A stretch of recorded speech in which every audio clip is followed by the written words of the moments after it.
Hello বন্ধুরা, welcome আমার চ্যানেলের আরও একটি নতুন ভিডিও। তো আমি আজকে একটা রেসিপি করে দেখাবো পালং পনির উইথ কাবলি ছোলা দিয়ে, মানে কাবলি ছোলা দিয়ে পালং পনির রান্না করে দেখাবো। তো দেখো আমি এখানে কিছু ধনেপাতা নিয়েছি আর পালং শাক নিয়েছি। তো এগুলোকে ধুয়ে বেছে পরিষ্কার করে নিয়েছি। আর নিয়েছি একটা বড় সাইজের পেঁয়াজ, টমেটো, কাঁচা লঙ্কা, রসুন আর আদা একটু। তো এটাকে মিক্সিতে সব একসাথে আমি পেস্ট করে নেব। আর এদিকে নিয়েছি আমি পনির। তো পনিরটাকে আমি পিস পিস করে আমার পছন্দ মতো কেটে নেব। তো সবাইকে অনেক অনেক ভালোবাসা। সবাই কেমন আছো বলো? আমি ভালো আছি।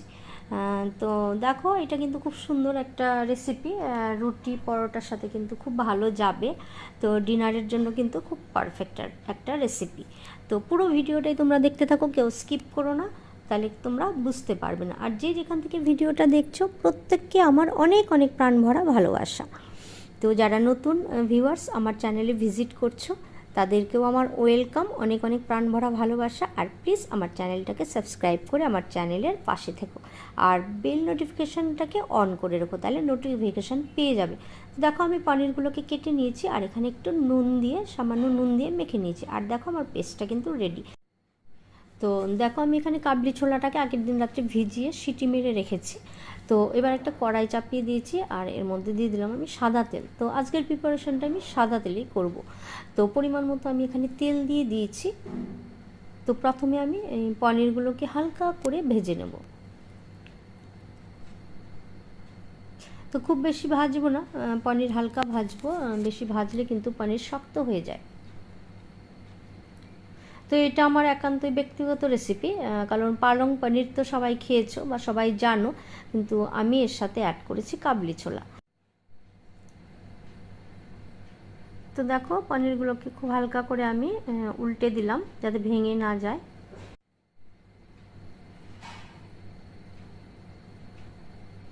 তো এই প্রিপারেশনটা কিন্তু খুব অল্প সময় হয়ে যায় যদি সব রেডি থাকে, কারণ খুবই কম সময়ে এই প্রিপারেশনটা করা যায়, তোমরা দেখলে বুঝতে পারবে।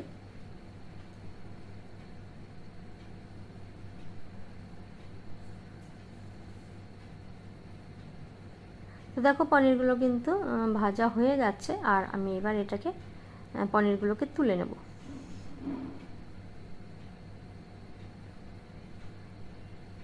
বাচ্চা থেকে বড়রা প্রত্যেকেই কিন্তু এই প্রিপারেশনটা খুব পছন্দ করবে। শীতের দিনে অ্যাকচুয়ালি পালং পনির এইগুলো বেশি খাওয়া হয়, কিন্তু এখন তো মানে গোটা সিজন ধনেপাতা, পালং শাক এগুলো পাওয়া যায়। তো সেই জন্যই ভাবলাম যে অনেক দিন হয়নি, তো এই রেসিপিটা আমি ট্রাই করতেই পারি। তো পনিরগুলোকে আমি তুলে নিলাম। এবার এই তেলের মধ্যে আমি সামান্য একটু কালো জিরে দিয়ে দিচ্ছি। এবার কালো জিরেটাকে তেলের মধ্যে খুব ভালো করে ভেজে নেব, ফ্লেভারটা বেরোবে।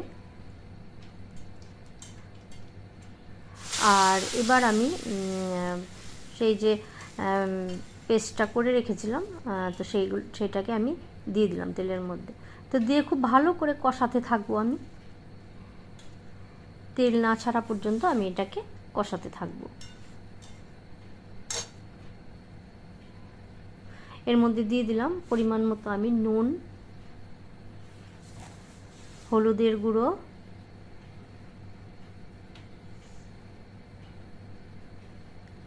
কিছুটা পরিমাণে জিরের গুঁড়ো আর একটু পরিমাণে ধনের গুঁড়ো দিয়ে দেবো। তো দিয়ে এবার খুব সুন্দরভাবে এটাকে কষাতে থাকতে হবে। আর খুব বেশি পেঁয়াজ কিন্তু ইউজ করবে না, কারণ একটা পেঁয়াজই কিন্তু যথেষ্ট এর জন্য। আর স্বাদ মতো আমি একটু চিনি দিয়ে দিলাম, দিয়ে এবার এটাকে কষাতে থাকতে হবে। তো দেখো এটা কিন্তু কষাতে কষাতে মোটামুটি তেল ছাড়তে শুরু করে দিয়েছে।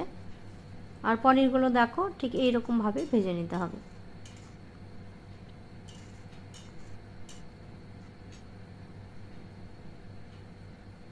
তো খুব সুন্দর একটা ফ্লেভার আসে। তো এবার আমি ওই ছোলা যেটা সেদ্ধ করে রেখেছিলাম কাবলি ছোলা, সেইগুলোকে আমি দিয়ে দিলাম। দিয়ে এর মধ্যে আমি খুব ভালো করে কষিয়ে নেব। তোমরা চাইলে তেলের মধ্যে কিন্তু ছোলাটাকে ভেজে নিতে পারো, কিন্তু আমি তেলের মধ্যে ছোলাটাকে আর ভাজিনি, আমি এই মশলার সাথেই কষিয়ে নেব।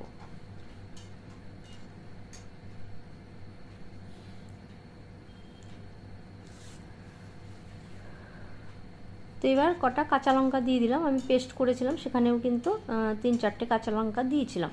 খুব বেশি ঝাল করব না আমি, তোমরা যেমন ঝাল খাবে সেরকম। তোমরা চাইলে লাল কাশ্মীরি লঙ্কার গুঁড়ো ইউজ করতে পারো ঝাল খেতে চাইলে। তো দেখো এটা কিন্তু কষাতে কষাতে তেল ছেড়ে এসছে। তো এবার আমি এর মধ্যে পনির দিয়ে পনিরগুলোকেও খুব ভালো করে কষিয়ে নেব এর সাথে, তাতে কিন্তু টেস্ট খুব ভালো আসবে।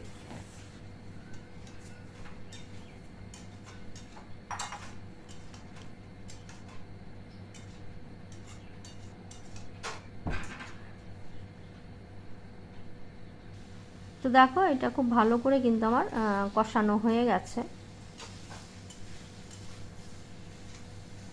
কড়া থেকে কিন্তু এবার ছাড়তে শুরু করে দিয়েছে। তো এবার আমি জল গরম বসিয়ে দিয়েছি।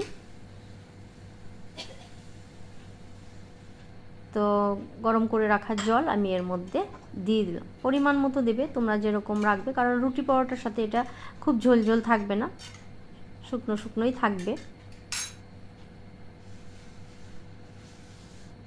তো আরও একটু পরিমাণে জল আমি দিয়ে দেব, কারণ রান্নাটা হবে ধরো।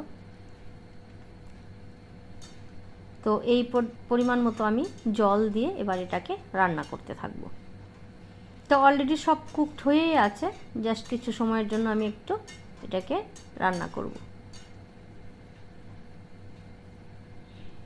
তো খুব সুন্দর একটা রেসিপি, খুব অল্প সময়ে, আর সেরকম ঝামেলাও নেই। তো দেখো এটা কিন্তু হয়ে এসছে।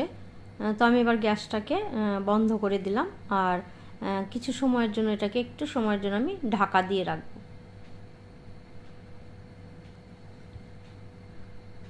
তো ঢাকা দিয়ে রেখে আমি এটাকে তোমাদের সার্ভ করে দেখাবো।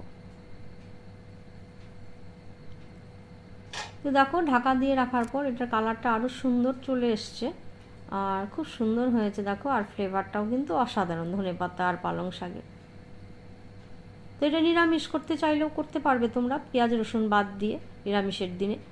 তো দেখো কেমন লাগলো তোমাদের আজকের আমার এই রেসিপিটা, অবশ্যই কিন্তু কমেন্ট করে জানিও।